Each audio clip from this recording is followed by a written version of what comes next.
आज की ताजा खबरों के अपडेट में बात करेंगे देश भर की तमाम बड़ी और काम की खबरों के साथ ही सरकार की ओर से लिए गए कुछ महत्वपूर्ण फैसलों जारी किए गए कुछ नए नियमों की। तो बुलेटिन की शुरुआत करते हैं पहली खबर से। तो आरबीआई शुक्रवार को बढ़ाएगा ब्याज दरें और महंगे होंगे लोन। भारतीय रिजर्व बैंक यानी आरबीआई महंगाई से निपटने के लिए जल्दी रेपो रेट बढ़ाने वाला है। दरअसल अमेरिका के फेडरल रिजर्व बैंक समेत दुनिया के अन्य केंद्रीय बैंकों की राह पर चलते हुए भारतीय रिजर्व बैंक शुक्रवार को लगातार चौथी बार ब्याज दरों में बढ़ोतरी कर सकता है। दरअसल आरबीआई ने महंगाई को काबू करने के लिए रेपो रेट में मई से अब तक 1.40% की वृद्धि यहाँ पर की है। इस दौरान रेपो रेट 4% से बढ़कर 5.40% पर पहुंच चुका है। वह मौद्रिक नीति समिति यानी एमपीसी जो है वो 30 सितंबर को रेपो दर में यहाँ पर 0.50% की वृद्धि का फैसला कर सकती है। वैसा होने पर रेपो रेट जो है वो बढ़कर 5.90% हो जाएगी। इससे लोन महंगा हो जाएगा और लोन की जो ईएमआई है वो भी बढ़ जाएगी। बात करते हैं अगली खबर की। तो 1 अक्टूबर से होंगे 6 बड़े बदलाव। इनकम टैक्स देने वाले नहीं ले सकेंगे अटल पेंशन योजना का लाभ। तो कार्ड पेमेंट के लिए टोकनाइजेशन सिस्टम होगा लागू। 1 अक्टूबर से देश में कई बड़े बदलाव होने वाले हैं। इसका सीधा असर आपकी जेब पर पड़ेगा। दरअसल अगले महीने से इनकम टैक्स देने वालों और अटल पेंशन स्कीम में निवेश यहाँ पर नहीं कर पाएंगे। इसके अलावा 1 अक्टूबर से कार्ड पेमेंट के लिए टोकनाइजेशन सिस्टम लागू हो जाएगा। वही ऐसे ही हम आपको 6 बदलावों के बारे में आपको यहाँ पर बता रहे हैं जिसे आपको जानना बहुत ही आपके लिए जरूरी है। दरअसल इनकम टैक्स देने वाले लोगों के लिए बड़ी खबर देखिए। इनकम टैक्स देने वाले अटल पेंशन स्कीम में नहीं कर सकेंगे निवेश। 1 अक्टूबर से इनकम टैक्स का भुगतान करने वाले लोग अटल पेंशन योजना में लाभ नहीं ले सकेंगे। दरअसल मौजूदा नियम के अनुसार 18 से 40 साल तक की उम्र का कोई भी भारतीय नागरिक इस सरकार की इस पेंशन से जुड़ सकता है, यानी इस पेंशन योजना से जुड़ सकता है, भले ही वह इनकम टैक्स भरता हो या नहीं। वह इस योजना के तहत हर महीने 5,000 रुपए तक की मासिक पेंशन यहाँ पर दी जाती है। इसके अलावा टोकनाइजेशन सिस्टम जो है वो 1 अक्टूबर से लागू हो जाएगा। दरअसल 1 अक्टूबर से कार्ड पेमेंट के लिए टोकनाइजेशन सिस्टम लागू हो जाएगा। इसके लागू होने के बाद मर्चेंट पेमेंट एग्रीगेटर और पेमेंट गेटवे ग्राहकों की कार्ड की जुड़ी जानकारी वो स्टोर नहीं कर सकेंगे। वह टोकनाइजेशन सिस्टम लागू करने का उद्देश्य ऑनलाइन बैंकिंग फ्रॉड को रोकना है। वह टोकनाइजेशन अनिवार्य नहीं है, लेकिन यह एक वेबसाइट या फिर ऐप से बार बार खरीदारी को आसान यहाँ पर बनाता है। इसके अलावा म्यूचुअल फंड के नियमों में बदलाव होने वाला। दरअसल 1 अक्टूबर या उसके बाद म्यूचुअल फंड में निवेश करने वाले लोगों के लिए नॉमिनेशन की डिटेल देना जरूरी होगा। ऐसा नहीं करने पर निवेशकों को एक यहाँ पर डिक्लेरेशन फॉर्म भरना होगा। वह डिक्लेरेशन फॉर्म में नॉमिनेशन की सुविधा नहीं लेने की घोषणा भी करनी होगी।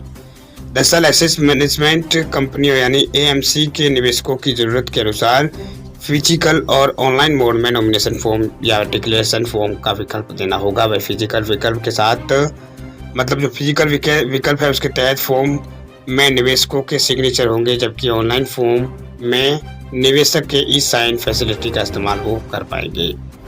इसके अलावा 1 अक्टूबर से स्मॉल जो सेविंग बैंक अकाउंट है इसमें वाले ब्याज दरों में बढ़ोतरी हो सकती है। दरअसल आरबीआई रेपो रेट बढ़ाने के साथ देश में ज्यादातर बैंकों ने एफडी की ब्याज दरों में बढ़ोतरी की है। ऐसे में अब पोस्ट ऑफिस स्मॉल सेविंग जो स्कीम है और पीपीएफ स्कीम है और सीनियर सिटीजन सेविंग स्कीम है सुकन्या समृद्धि योजना में मिलने वाले ब्याज दरों में इजाफा कर सकता है। पोस्ट ऑफिस की स्मॉल सेविंग स्कीम पर 30 सितंबर को नई ब्याज दरों का ऐलान हो सकता है, यानी जो ब्याज दर है वो बढ़ सकती है।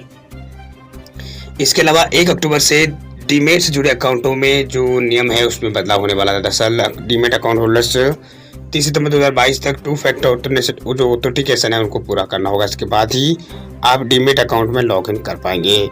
अगर आप ऐसा नहीं करते हैं तो 1 अक्टूबर से आप डीमेट अकाउंट में लॉगिन नहीं कर पाएंगे अगर आपने 2 फैक्टर ऑथेंटिकेशन जो है वो ऑन नहीं किया है। वही एनएसई के अनुसार मेंबर्स को अपनी जो डीमेट अकाउंट उसमें यहाँ पर ऑनलाइन लॉगिन करने के लिए एक ऑथेंटिकेशन फैक्टर के रूप में बायोमेट्रिक ऑथेंटिकेशन का इस्तेमाल करना होगा। वह दूसरा ऑथेंटिकेशन एक नॉलेज फैक्टर हो सकता है, यहाँ पासपोर्ट पिन या फिर पोजीशन फैक्टर हो सकता है जिसकी जानकारी सिर्फ यूजर्स को ही होती है। इसके अलावा 1 अक्टूबर से गैस सिलेंडर सस्ता हो सकता है। दरअसल हर महीने की पहली तारीख को एलपीजी सिलेंडर की कीमतों की समीक्षा की जाती है। ऐसे में कच्चे तेल और नेचुरल तेल की कीमतों में जो नेचुरल गैस है उसकी कीमतों में नरमी के कारण इस बार जो है 14 किलो 200 ग्राम वाला कमर्शियल सिलेंडर और जो 14 घरेलू गैस सिलेंडर है दोनों की कीमतों में गिरावट आने की संभावना जताई गई है, यानी गिरावट आने की संभावना यहाँ पर जताई गई है। इसमें गिरावट आ सकती है, ये अपडेट दिया गया है। बात करते हैं अगली खबर की, तो इंस्टाग्राम को यूज करने वाले लोगों के लिए बड़ी खबर देखिए। अब इंस्टाग्राम ही नहीं देख पाएगा आपकी प्राइवेट फोटोज, आने वाला है ये नया फीचर। लोकप्रिय सोशल मीडिया प्लेटफॉर्म इंस्टाग्राम एक नए फीचर पर काम कर रहा है। इस फीचर की मदद से आपके प्राइवेट मूवमेंट्स और पर्सनल तस्वीरें बिल्कुल सेफ रहेगी। इंस्टाग्राम तक उसको यहाँ पर नहीं देख सकेगा। बात करते हैं अगली खबर की, तो 30 सितंबर तक आ सकता है राजस्थान रीट का रिजल्ट। जल्द होगी राजस्थान में 46,000 शिक्षकों की भर्ती। राजस्थान में जो इंतजार है रीट की परीक्षा का रिजल्ट का, वो भी और बढ़ गया। अब उम्मीद की जा रही है कि जो रिजल्ट है वो यहाँ पर 30 सितंबर तक आ सकता है। दरअसल सूत्रों की माने तो 30 सितंबर तक राजस्थान शिक्षक पात्रता परीक्षा नहीं रीट का रिजल्ट जारी हो सकता है, लेकिन अभी तक आधिकारिक रूप से एससी की कंफर्म डेट नहीं घोषित की गई। इसमें यह तय हो कि इस डेट को ही यहाँ पर रिजल्ट आएगा। खैर वक्त भी यहाँ पर, इस वक्त सभी उम्मीदवार भी धैर्य यहाँ पर उनको बनाए रखने की जरूरत है। बस कुछ ही दिनों बाद वेबसाइट रीट PSIR 2022.in पर नजर आप बनाए रखें। अच्छी बात यह है कि रीट रिजल्ट का जारी होने के साथ ही यहाँ पर राजस्थान में 46,000 शिक्षकों की भर्ती शुरू हो जाएगी, जिससे प्रदेश में शैक्षणिक व्यवस्थाओं में सुधार होगा। वह बीते कुछ दिनों यहाँ पर शिक्षा मंत्री BD कल्ला ने मीडिया से बातचीत के दौरान बताया था कि बोर्ड इस माह के अंत तक रीट का रिजल्ट जारी कर देगा। साथ ही उन्होंने परीक्षा में शामिल होने वाले उम्मीदवारों को पास करने का झांसा देने वालों से सावधान रहने के निर्देश दिए हैं। साथ ही रिजल्ट जारी होने के बाद आधिकारिक वेबसाइट राज्य.बोर्ड.राजस्थान.gov.in पर यह रिजल्ट यहाँ पर घोषित करवा दिया जाएगा, उपलब्ध करवा दिया जाएगा। इसके अलावा रीट PSIR 2022.in पर भी जाकर आप रिजल्ट चेक कर सकते हैं। बात करते हैं अगली खबर की, तो मन की बात प्रोग्राम में PM मोदी ने किया है बड़ा ऐलान। बताया चंडीगढ़ एयरपोर्ट का क्या होगा नाम। चंडीगढ़ इंटरनेशनल एयरपोर्ट अब शहीद भगत सिंह के नाम से जाना जाएगा। दरअसल PM मोदी ने मन की बात कार्यक्रम में ये ऐलान किया है कि भगत सिंह की जयंती के ठीक पहले एयरपोर्ट का नाम बदल दिया जाएगा। बता दें आपको कि 28 सितंबर को भगत सिंह की जयंती है। इस दौरान सरकार ने उनके नाम पर जो एयरपोर्ट है चंडीगढ़ एयरपोर्ट का नाम रखने का ऐलान किया है।